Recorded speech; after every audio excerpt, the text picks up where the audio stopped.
Is it harder to live stream than it is to work a real job? What up, YouTube? Another reaction slash breakdown video. Streamers are saying that it's harder to get on camera and sit around and talk than it is to work a real job like a factory or a oil rig. Let's get right into it. Living under a rock, then I'm pretty sure we've all seen the Hassan situation by now. If you're unfamiliar, well, basically the streamer Hassan Abi said that streaming was more draining than a 9 to 5. Yes, a real job can be gruesome. A real job can make you very tired, but a real job doesn't suck the soul out of you. You know what I mean?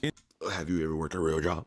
Have you ever worked? That's exactly. You just described 95.7% of real jobs. You said suck the life out of you. Have you ever? Have you ever pulled a double shift back to back for the third day to be your off day and they call you an hour before the shift? Can you please come in? I done gave y'all my life. And you asking for more? Have you ever went through that live streaming?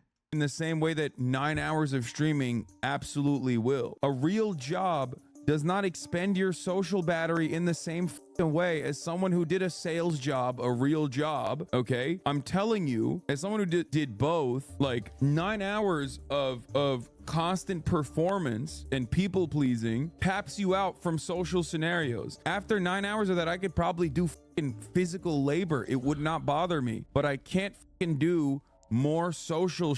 That's my point. And after that clip, What? Huh? What? What?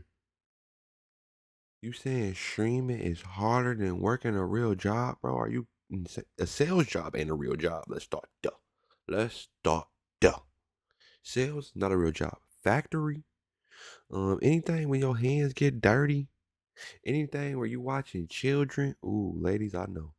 Anything where you that's like hair doing, cause that's hard, bro. 7, 8 hours doing the same job. It's a lot of hard jobs out here harder than streaming. basically the debate on if streaming is harder than a 9 to 5 spread the internet like wildfire. Every news page was talking about it. People made videos about it. It was a hot topic for a few days. Now, me personally, I don't think that streaming is harder than a 9 to 5 because a 9 to 5 is physically and mentally draining, while streaming is only mentally draining. I completely disagree with Hassan when he said, Bro, that's you need mental fortitude. You shouldn't be slamming on your keyboard like that. No game should have you slamming keyboard like that. I've slammed keyboard like that. This ain't my best moment, I'm being honest. I have been him before, but listen, I'm better now. I have evolved. that a 9 to 5 doesn't suck the soul out of you, because they actually do. I'm pretty sure we've all worked a job before that sucked the absolute life out of us. Like, it's pretty common. But I do feel like there is merit to what Hassan is saying. Like, the way I see it is that, What?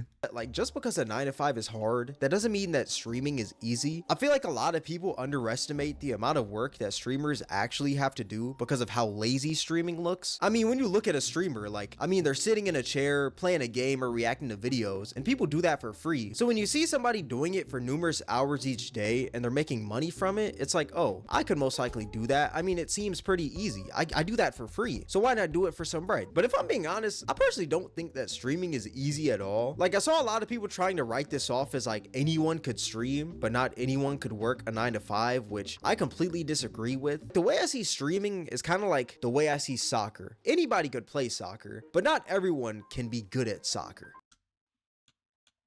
No. No. No.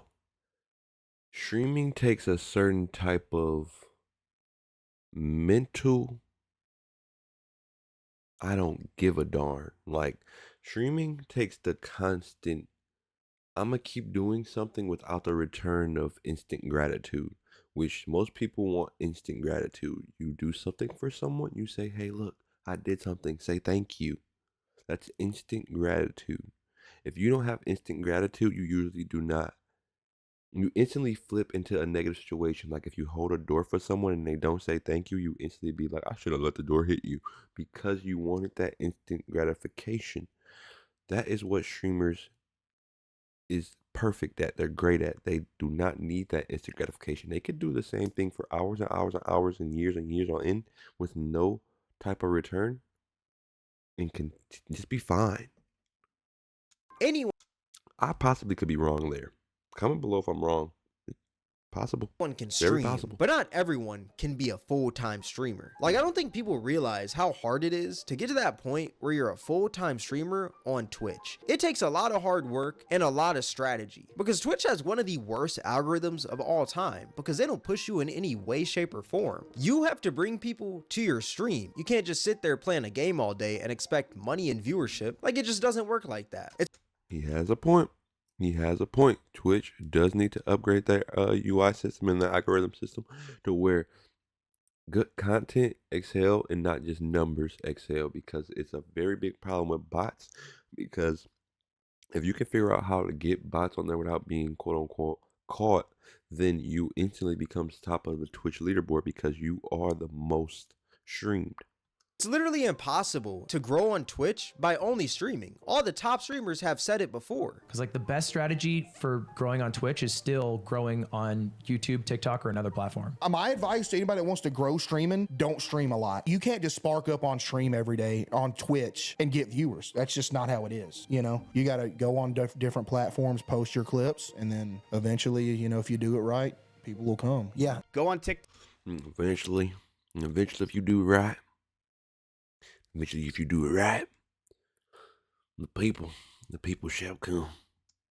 Make more TikToks, do more YouTube shorts, try to grow outside of the platform, because if it hasn't been obvious for the past 6 years now, you're not growing on Twitch anymore. That's not how it works. You have to find discoverability through other places. It's weird when streamers think, hey, if I want to be a Twitch streamer, I gotta start on Twitch. I gotta fire up, I gotta sign up, make a Twitch channel, make a name for myself. When it's literally the worst option to become a Twitch streamer is to stream on Twitch first.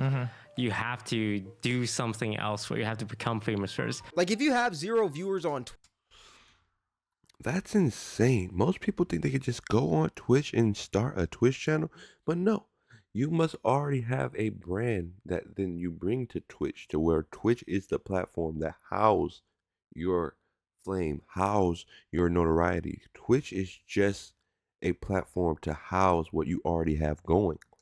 your stream is getting sent to nobody, and the odds of people finding you are slim to none. That's why most of the top streamers had some sort of strategy to bring in viewership to get to where they are now. For instance, Ludwig would do challenges on stream and upload those challenges to YouTube so that the people from his YouTube would tune into his streams. And Queso would take clips from his stream and upload those clips to TikTok so that the people from TikTok would come to his streams. Are you starting to see the pattern here? Like, these streamers never just sat there all day and happened to become big streamers out of nowhere. They utilize different platforms to funnel an audience to Twitch while also most likely working normal jobs. And on top of that, these streamers had to actually be entertaining once people started showing up to their streams. Because if someone sees a clip or a video of you and your stream looks fire, like it just looks amazing, it looks like the funniest thing on earth, then that person shows up to your stream and it's just you sitting in a chair playing a game, not really reading the chat or anything, not really being interactive, you're just kind of boring. That person is most likely never going to come back. So that first impression means everything. That's why streamers like Jinxie are so popular now, because his clips are just as funny as his streams. Now, I will say that streaming does get... He has a point there. He's breaking it down to where I believe he's being pretty honest, pretty factual, because if you think about it, it's all about attention span. If I can keep you attended for longer than the next man, I got you. Understood? No? All right. Easier after you build up an audience, because you now know that people are actually going to pop out to your streams no matter what. But that still doesn't mean that streaming is easy. Like, if I'm being real, not just anyone can entertain numerous people all at once, in the same way that not just anyone can be a construction worker or an electrician. He has points. He has a lot of points, and it's only half the video I've went through. If you want to watch a full video, go to Cameron's YouTube. A 9 to 5 is hard, but so is being a streamer. Like, comment, and subscribe if you're still here. Till the next video, I'm out. Peace.